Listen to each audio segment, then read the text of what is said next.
So we already know about the method trial.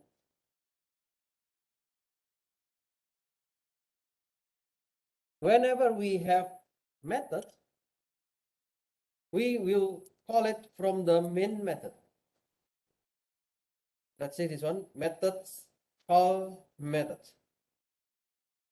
First, I have message 1, and then I have message 2.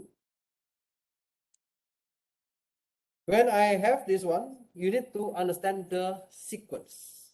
Okay, one more time. In programming language, you need to understand the sequence. First, I call the message 1. Then we will go to this message 1.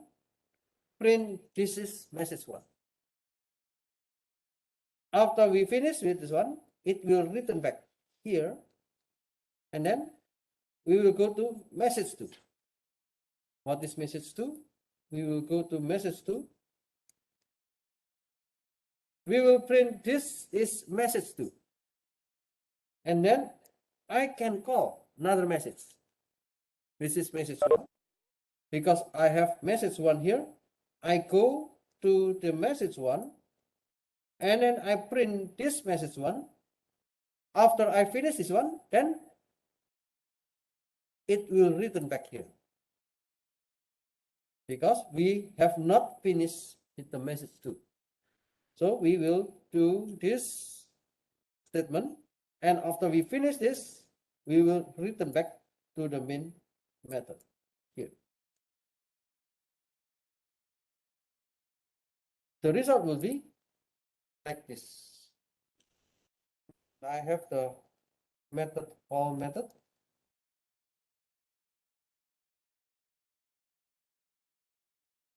So you can see the result. This is message 1 because I call here. And then this is message 2 because I go to the message 2. And then again, I call the method, message 1. So I print message 1. And then after I finish with the message 1, I will finish the message 2. Done with message 2. And then go back to the main method. Done with main. Okay. So that's the step by step. And you can call a method from another method. So that's a method where you put your methods. Yeah, this is the flow. Okay, so you need to understand the flow. If the first I call message 1, then it goes to this message 1. And if I call the message 2, it goes to the message 2. But I have the message 1, so I go to message 1, print, and then back again to the message 2 to print the remaining statement. When to use methods? Place statements into a static method if the statements are related structurally. So if you know the sequence, okay, if you know the structure of your statement, then you can make method. And if the statements are repeated, so if you need to call again, if you need to run the statements again, then you can make a method. You should not create static methods for example, you want to make an individual print line statement. So you just make system.out.print line. It is not necessary. It is not necessary to create a static method. Only blank lines. So put blank print lines in main. So you don't need to make static method if you just have a blank line. Or it is not related or weakly related statements.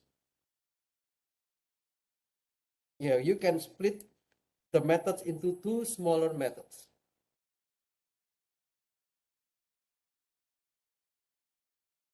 Now, what we learned about method is using the void, and the method can have signature. So the signature, we call it the method signature, is the combination of the method name and the parameter list. What is parameter? We call parameter or arguments is a value that will be passed to the method. The parameter should be defined according to the data type. So let's use this example, test void method.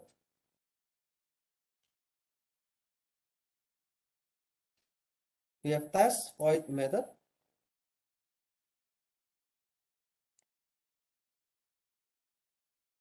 In the main method, I have one statement, and the statement is only what? Print grid. What is print grid? If you want to know, you can press Control and then move your mouse, and it will go to one method.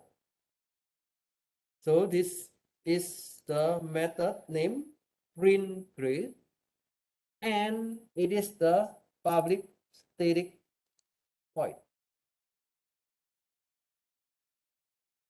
And you can see in the parentheses. In the parentheses, we can put any parameter. We call this is the parameter. Okay. We call this is parameter or arguments. And the parameter follows what you want to do. For example, here I have double. Double is a data type, and I have a variable score. Score will be a value of double, and when I input 78.5, this value will be in the variable score, and the variable score will be used in this method. Okay. If I put 78.5 as the value in the statement here, so this value 78.5 will become the value in the variable score. So the score will be 78.5, and I will do the following statement. If score is less than 0 or score is greater than 100, then it is invalid score. If it is invalid, then return. Return means we do nothing. We do not do anything here. But if the score is valid, we will check. Okay, so you already learned this section about the conditional. If the score is greater than 90, then I would like to give A. If the score is greater than 80, I would like to give B. If the score is greater than 70, I would like to give C. If the score is greater than 60, I would like to give D. Okay. Then if I run this, the score is 78.5 and the result is C. If you change this one, let's say I put 88.5, then it will check according to your input. Let's say I change this one to 98.5, then this will change according to your input. So your input in this section, we call it, this is the parameter or argument. Whenever this one changes, it will affect to the variable score, and it will check throughout these statements. Okay.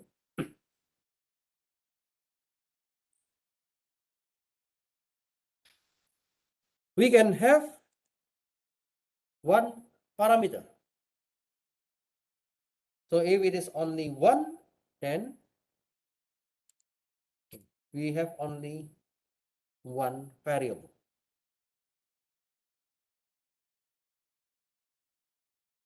Now let's see what will happen if you have this statement. And print line, I have string message. So I have the for loop, integer I start from 0, and then I will go until 3. Not 3, until 2. Okay. 0, 1, 2. Because when I equals to 3, it will stop. And then I would like to print the message. So whenever you give any message, it will be printed. Suppose you invoke the method using nPrintLine welcome to Java. What is the output?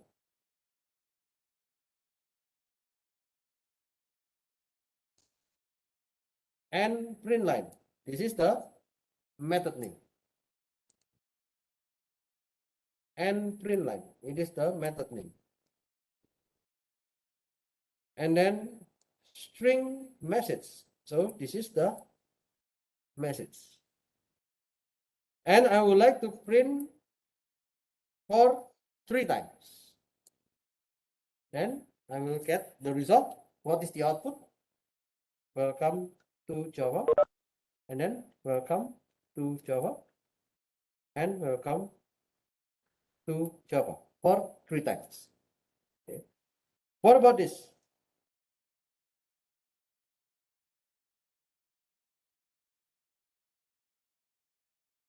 We have nPrintLine. Okay. This is the method name. And then this is the string, computer science. Then the result will be computer science,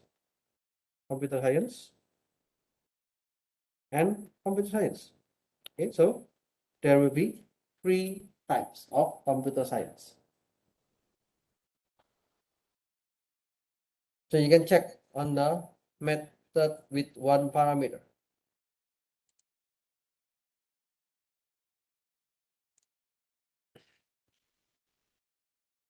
Let's say I just use one, welcome to Java.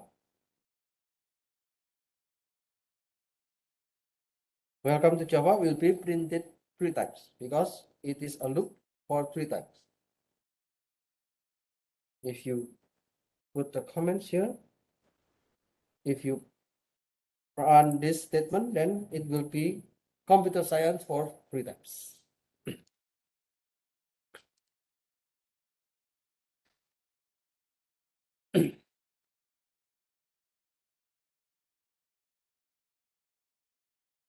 There is another example. Method with one parameter 02. So in this program will stop when the user type exit. So do you still remember sentinel value?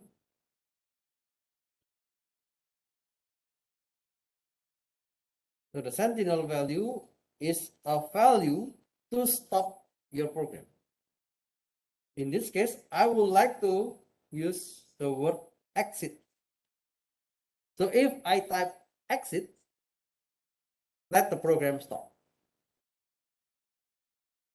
Every name input in the program will be passed into the method. And there is only one parameter.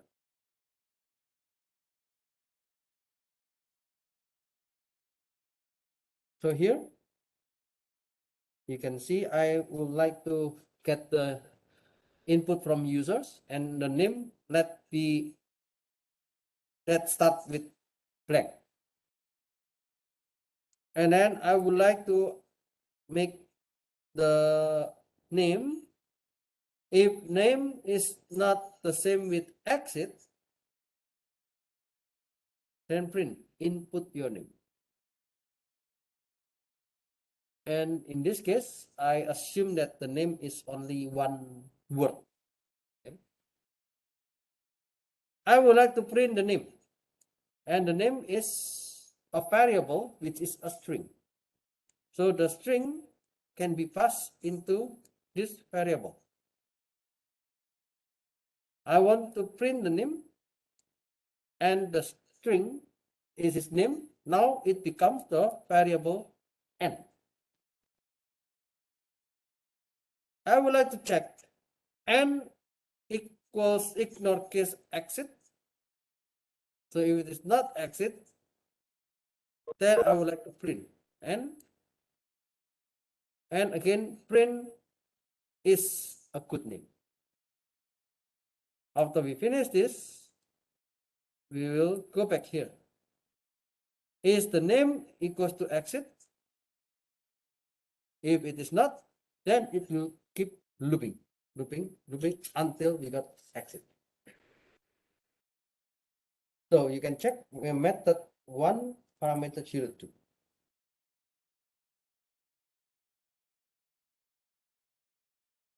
Input your name. Let's say I put Huff. Okay, Huff is a good name. Input your name again. Let's say Yongin. Yongin is a good name. It never stops until you type exit. When you type exit, then it stops and it mentions thank you. Okay.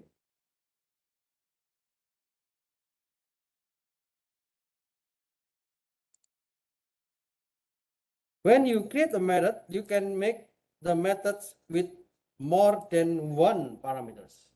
So you can extend the parameters, not only one, it can be two, it can be three, it can be four, and yeah, you can have a lot of parameters. But of course, you need to limit the number of parameters. If the number of parameters too many, it will make you you will have difficulties to understand the code. So in this example, I would like to use again n print line, and now I have string message, which is the first parameter, and integer n, which is the second parameter. I would like to do the for loop from I equals to 0 to n. And then I will add by 1 whenever I finish with this statement. So what happens if I print, if I do this one, n print line, welcome to Java, comma 3. What happened?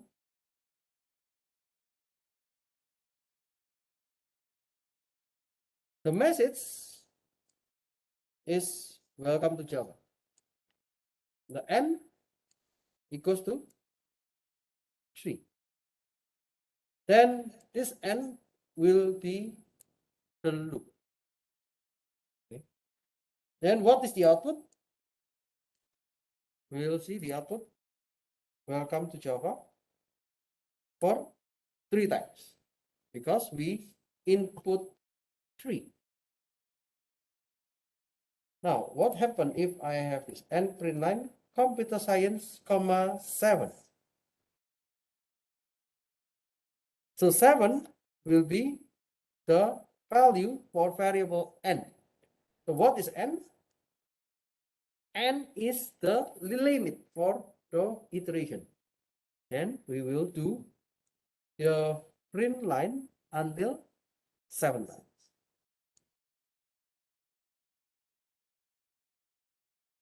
So you can check method with multi-parameters. If you run the first statement, welcome to Java, you will get 3. If you print with the second statement, computer science, comma 7, then you will get 7 times. Okay.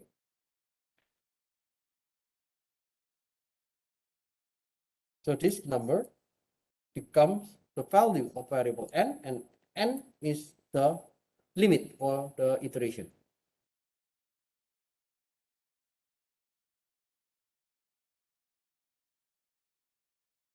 We have another example. Yeah, so today I just show a lot of examples so you can have your understanding about this method.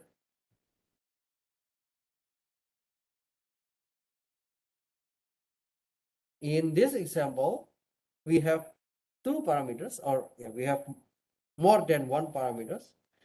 I still use the same with name, but I also want to know about your pets. What does it mean by pets? It is the year you enter the university. So the name is your name, and then pets, yeah, it is a number. So I would like to print the name and the pets. That's why there will be two parameters, string and an integer pets. You can define many variables with this kind of things, or you can also say this is the parameters. And you need to check what is the data type. In this case, I have string and integer.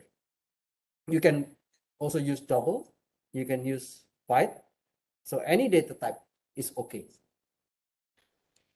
And then check the, and if it is exit, yeah, you will not do this statement.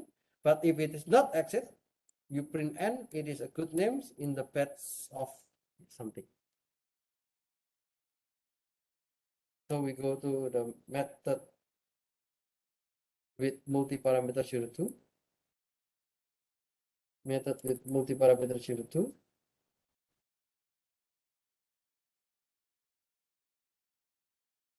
Input your name, let's say hoof, and then input your pets. Maybe I entered in 2001.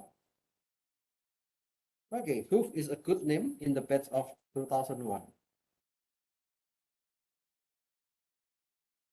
If you want to exit, just press exit, but it's still not exit because you still in this statement. Okay? Even though you already input your name, but you still need to input any numbers here before you exit. Then yeah, it will stop because your name is exit.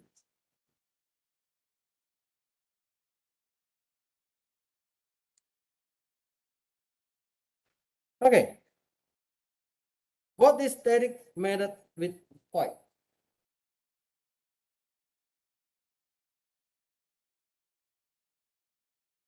So every time you make the method, you make the public static void. It is a method just to run the statements.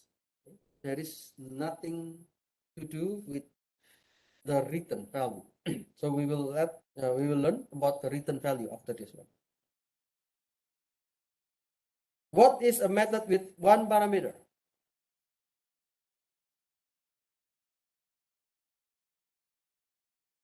Method with one parameter means we have only one argument, okay, or one variable with a particular data type. What is a method with many parameters? So we learn we can have the parameter with different with various types of data. You can input string, you can have integer. Here you can have integer and integer. You can have string and string. You can have string, string, integer, and so on. Okay, so I hope until now you already understand what the method.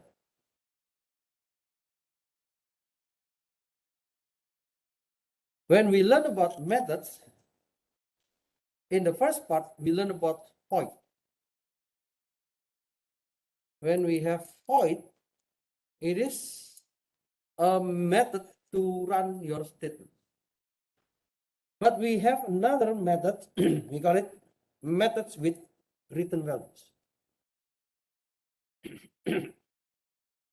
So we have a problem, this. I want to sum an integer from 1 until 10.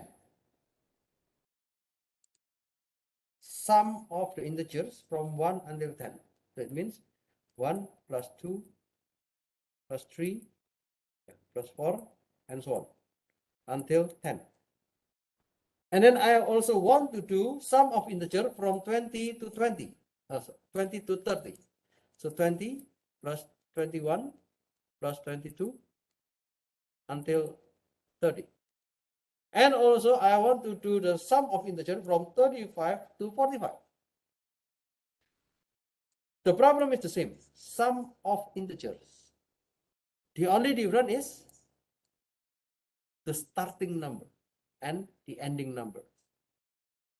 The starting number, it is from 20, the ending number is 30.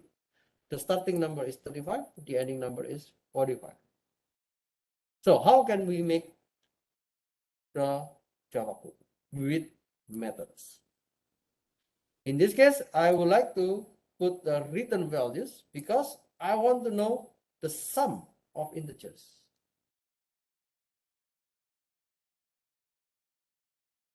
You can have an idea to make the sum of integer using this for loop. Integer sum equals to 0. And then I would like to do loop from I equals to 1 until 10. The sum of integer will be sum plus equal I. If you still remember this one, sum plus equal I, it means it is sum equal to sum plus I. Okay. The first loop, it is from 1 until 10. So I print sum from 1 to 10 is something. The second, I will do again sum equals to 0, but now the numbers start from 20 until 30 and then do the summation and print. The third one, I can have also the sum equals to 0 as the starting point and then do again the loop from 35 until 45. And then do the summation and then print. So, is it a good code?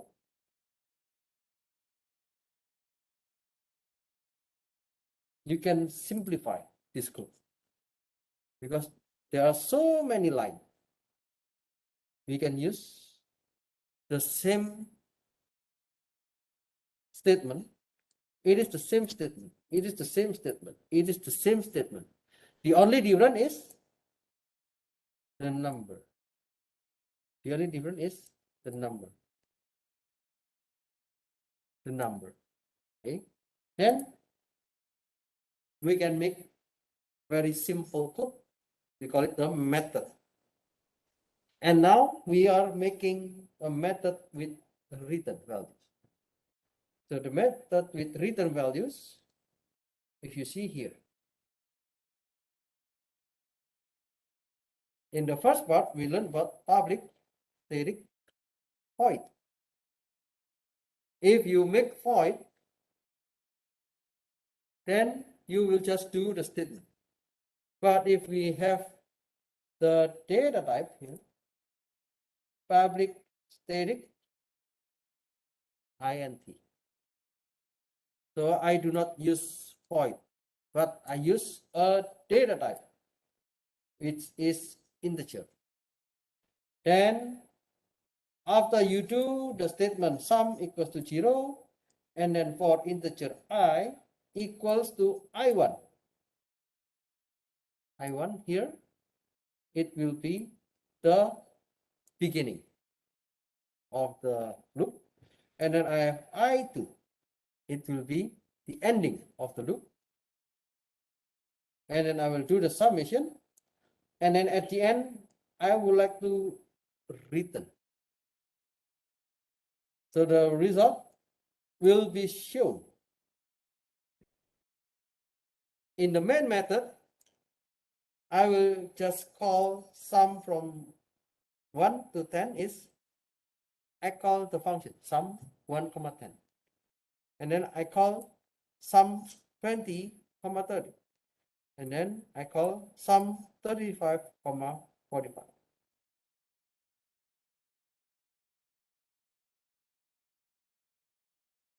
So you can see method with return.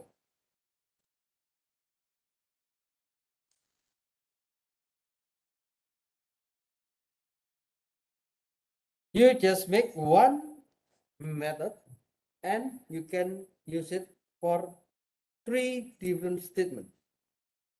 The 3 different statements, they have difference only on the numbers. So you don't need to make a lot of codes. You can just make a method and reuse it.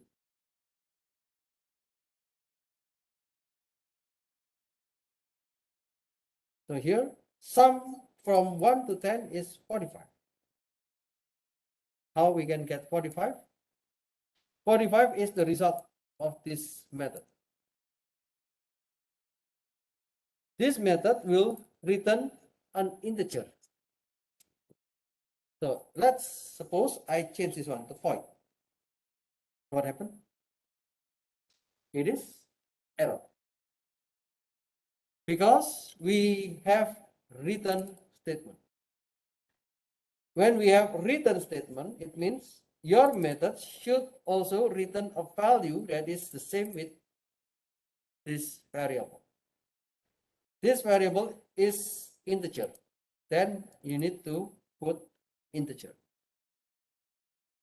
Can I use double?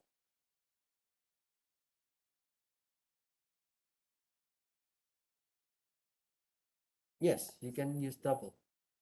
Because at the end, this sum, if you return here, it will be something with dot 0. 45.0, 245.0, 395.0.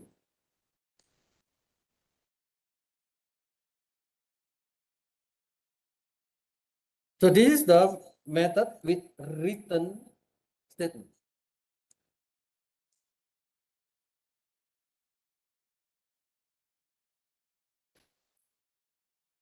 So if you still remember the first definition, a method is a collection of statements that are grouped together to perform an operation. So we have modifier here, public, static. Now we learn about the return value. So if it is integer, then the return value will be integer. If it is double, you can define the return value will be double. If you put string, then the return value will be string. If you put character, the return value will be character. Okay, so different data type, it will return different values. We call this is the method name. I want to put the method name maximum, and then I have 2 parameters. Because the first is integer num1 and the other is integer num2. We call this is the parameter list. And we call this is the method signature. Okay. And this is the method body. And this is the return value. Because I have 2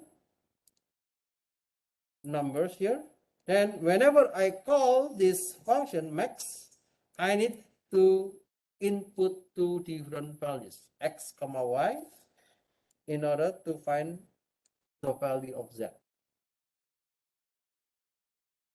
So if you check this one, we have maximum num1, num2. The first statement is integer result. If num1 greater than num2, then the result will be num1. So if it is greater than the num2, then the maximum will be num1. But if it is not, then the maximum will be num2. So I would like to get the result. So what is the maximum value between those two values, x and y?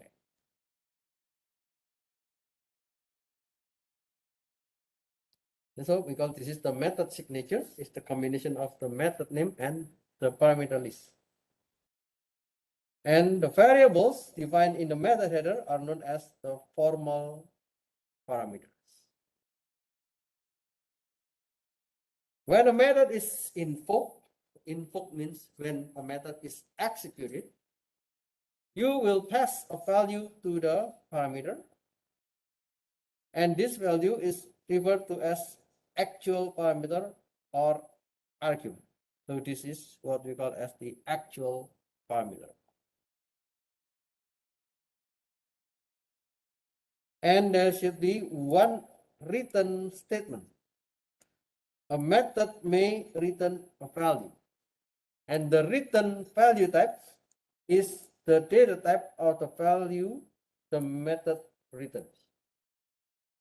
If the method does not return a value, then the return value type is the keyword void.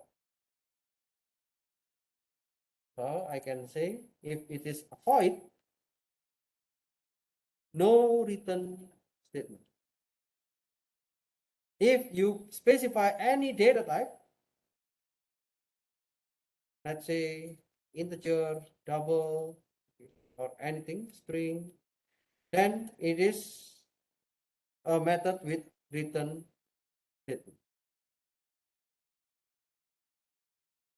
So here, when you specify a particular data type, then it should have one return statement.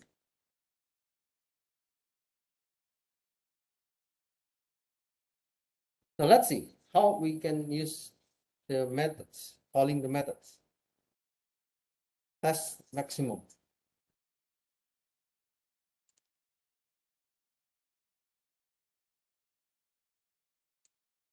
I have a method maximum and I want to compare num1 and num2. What is num1? So you can check this is the method max, and then I put I comma j. So I will go to num1 and j will go to num2. I in this case is 5 and j in this case is 2. So I would like to compare 5 and 2. What is the maximum between 5 and 2? Maximum is 5. 5 will be assigned to this k, and then we will print it. So the maximum between 5 and 2, it is 5.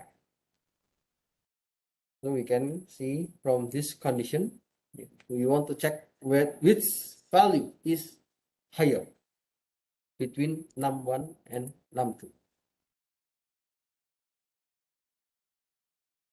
We can see the, I think this is the animation. Okay. When I do this first, ij, we will pass the value here, and then we will pass the value here. So I will be the num1 and j will be the num2, and then we will check.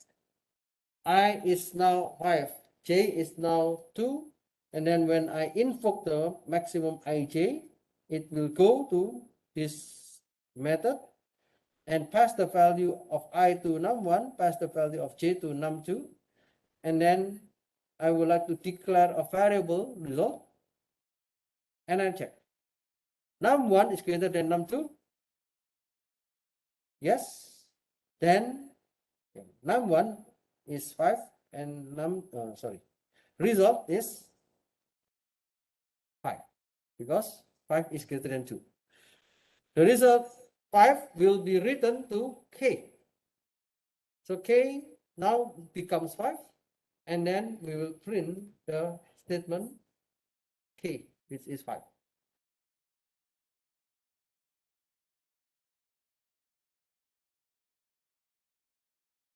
There is a caution. A return statement is required for a value returning method.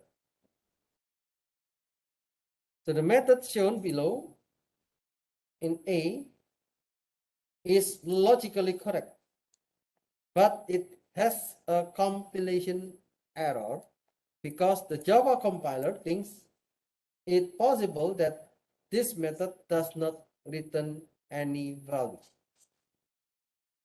So here, if you have this method, you have this method with one parameter, and if it is greater than 0, return 1. If it is equal to 0, return 0.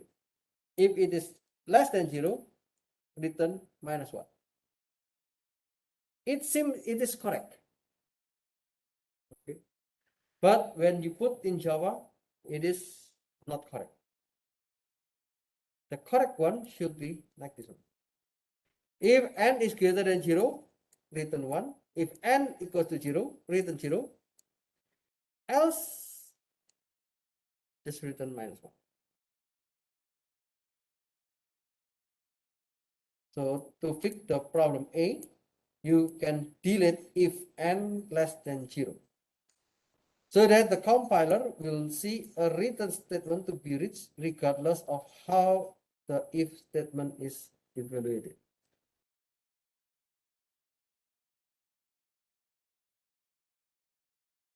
I think if you go here,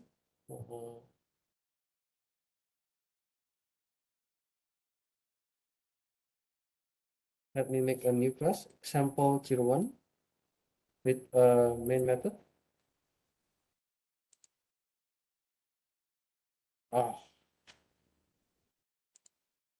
Okay, I can show you public static void static integer fine.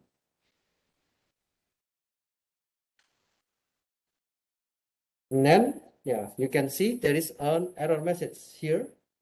The error message is you need to add a return statement.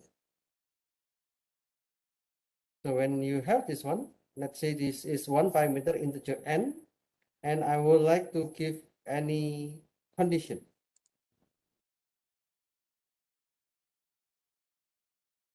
So if n is greater than 0,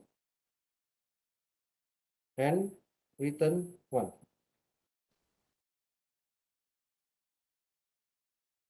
Else, if n equals to 0, then return 0. Else, if n less than 0, then return -1. And you can see we have an error because the compiler still needs one more return. Okay? So if you delete this one, then it is fine.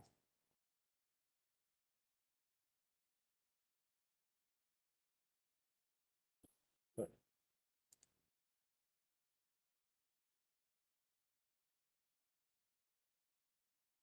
Modularizing code. So we can make the greatest common divisor method. Okay? If you still remember, when we deal with the repetition, we have one code to do the greatest common divisor.